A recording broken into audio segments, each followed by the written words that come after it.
As we know, Frank Lampard has left the building. He's no longer the manager of Chelsea FC, and this video is trying to put some things into perspective a little bit and to try and calm it all down, because as football supporters, this is just going fucking mad.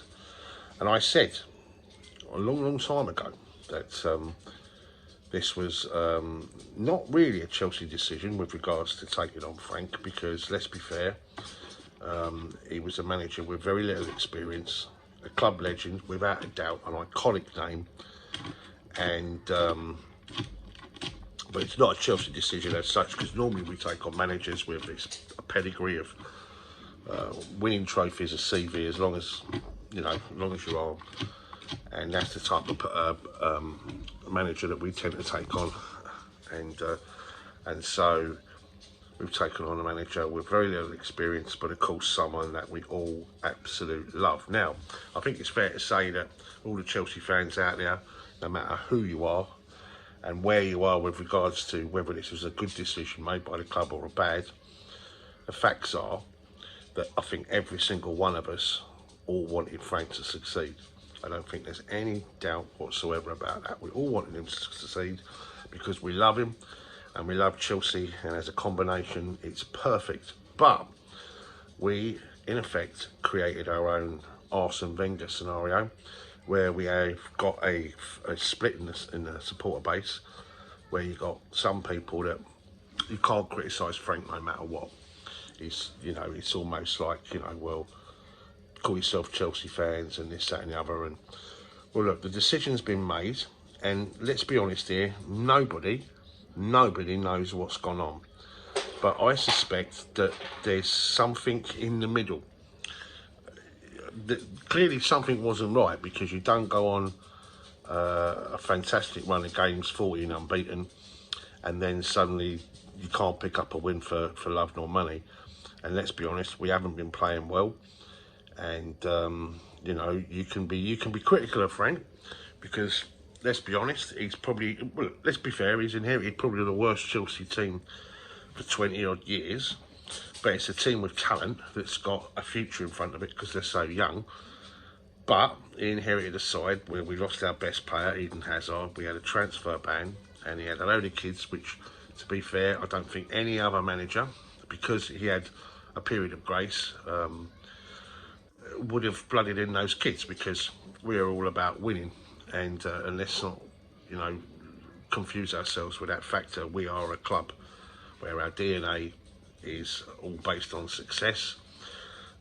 You know, in the last 25 years we've won 25 trophies. That's not finishing second or runners up, or you know, in cup competitions and getting to finals and losing them. That's winning trophies. 25 we win trophies.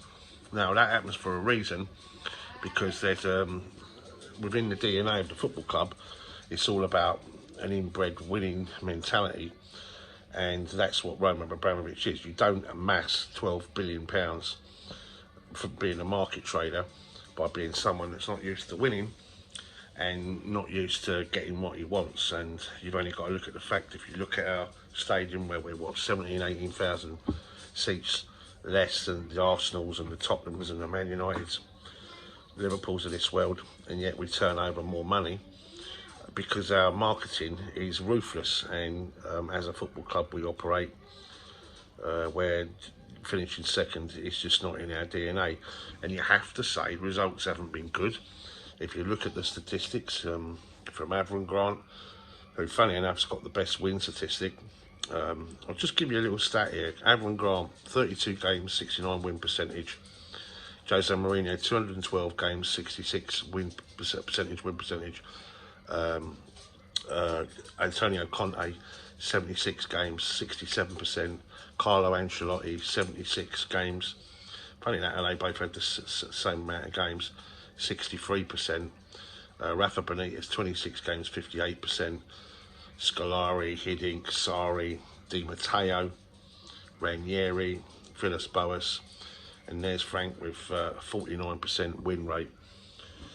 But we all know he had a period of grace last year, and this was a season where we were expected not to challenge for the title. That was ridiculous. So it was being reported right at the start. People were getting way too carried away, as indeed they are now. But things weren't right. I mean, we were losing games. That performance at Arsenal was unforgivable, absolutely unforgivable. And I would suggest that there were a few issues, and clearly that decision was made way prior to the cup game against Luton. And so Chelsea have made it, and we have to, you know, no one's bigger than the club. We have to move on. No one out there can criticise us as supporters. We all love Frank, yeah. I mean, look at the way, I don't think there's any set of supporters out there that would, you know, the way we celebrated when he scored against us for Manchester City. I mean, who does that? You know, that just shows you the love we have for Frank Lampard. And in many respects, it is a very, very sad day because it is Frank. But let's be fair, at some point, it was going to happen, yeah? And in respects, I'm quite happy about that now, because we're now back to being Chelsea, and we've got a manager here now that we judge him, yeah? There's no emotional attachment at all in this. And that's the point here, because I spent for about 4 years, very high management level for a particular company, and I saw how, you know, people, rich people, not on the level of Roman Abramovich, I might add, but rich people, how they make decisions, and there is no emotional attachment at all made when they make a decision. You know, it's no emotional elements at all. They just make it purely with the head. And all the other stuff doesn't come into, you know, they make a pure business decision. And you have to say the club have made that decision. You know, we need Champions League football. There is no people going inside the stadiums, so we haven't got the match revenue. So we're reliant on television and sponsorship, and we need a top four. We need to be in the top four. There's no two ways about it. A club like Chelsea should be in the top four. But this is quite a sensible decision. He's been interviewed before. He can speak fluent English. He's German. I would say he's probably a cross between a Maurizio Sarri and a Jurgen Klopp. He likes to play high press football. He likes all his players to push up. He likes to play a double pivot in the centre, and he likes his players to move all the time. So it's pass and move, but he's one of those where, I think I see a stat where our ball retention was always good with Frank, let's be fair, but it was almost too good, where there was never really that end product, yeah? And if any teams used to sit deep against us, we used to struggle. And one of the things of Tuchel is he does like to push up very, very high, sort of Liverpool-esque, but turn over the ball at a much, much quicker rate, you know. So turnover, and then all the players go off in different directions. And you have to say, I think those two German players, where I don't think their body language, I think it says it all really. You look at them, they don't look happy at all. I think this would be a good decision for them. And you've got the fact that he's managed and coached Christian Pulisic, and Pulisic really, really, really did rate him. And of course Thiago Silva, you know, and he's a big name. He's, you know, out of all the people that were left in the, apart from perhaps Allegri, I think this is a good move, a really good move by Chelsea, and it's cheap because it doesn't cost us anything, and it'll be a short deal, so we can judge him at the end of this season, and then perhaps he'll get the following season, and then, you know, if he's not good enough, we get rid. But no massive contracts no more. You know, look, I'm sad, you know, because it's Frank Lampard, like anybody else out there. But we have to put things into perspective. Some of the stuff I've been watching today, this is the darkest day in our history. No, it's fucking not. No, it's fucking not. There's been some very, very dark days in our history, yeah. Tried fucking nearly going bust. I remember headlines in the Sun newspaper, Chelsea are dead. when a bloody Marlow Estates, you know, were trying to merge us with QPR and Fulham, and you know, they're darkest days. You know, they're terrible days. You know, people saying, you know, you're glad what you got now. You're happy now. You know, I've been going for 40 years. I'm no longer going to go anymore. And then there's all the stuff. I see all loads of. I think it was on Instagram. Kai Havertz getting loads of "Are you happy now?" and just fucking sort it out, man. Do you know what I mean? Look, he's a human being, Frank. Yeah. We all love Frank Lampard, but let's put this in a fucking perspective, yeah? The show goes on, and quite frankly, ninth in the division ain't fucking good enough. And yeah, I'm gutted it hasn't worked out. But do you know what? All this, you can't say this and you can't say that. You can't be critical about this. Fuck off. You know, that's your football club, yeah? And everyone's got the right to have an opinion. And I got to be honest with you, no one would have loved it more than me to see Frank succeed and for us to carry on. And personally, I probably would have given him to the end of the season, if I'm brutally honest with you. But something definitely isn't right, you know. And we're going to see. You know, let's be honest. If it wasn't Frank Lampard, we would never have hired someone that had 1 year's experience in management for a Championship side, regardless of the fact that it's Frank Lampard.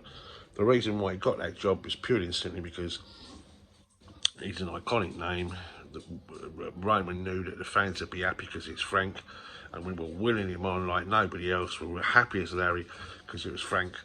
But the bottom line is, you know, the decision's been made, and we have to move on. And collectively, we have to get behind Thomas Tuchel and really get behind him, because it's not his fucking fault.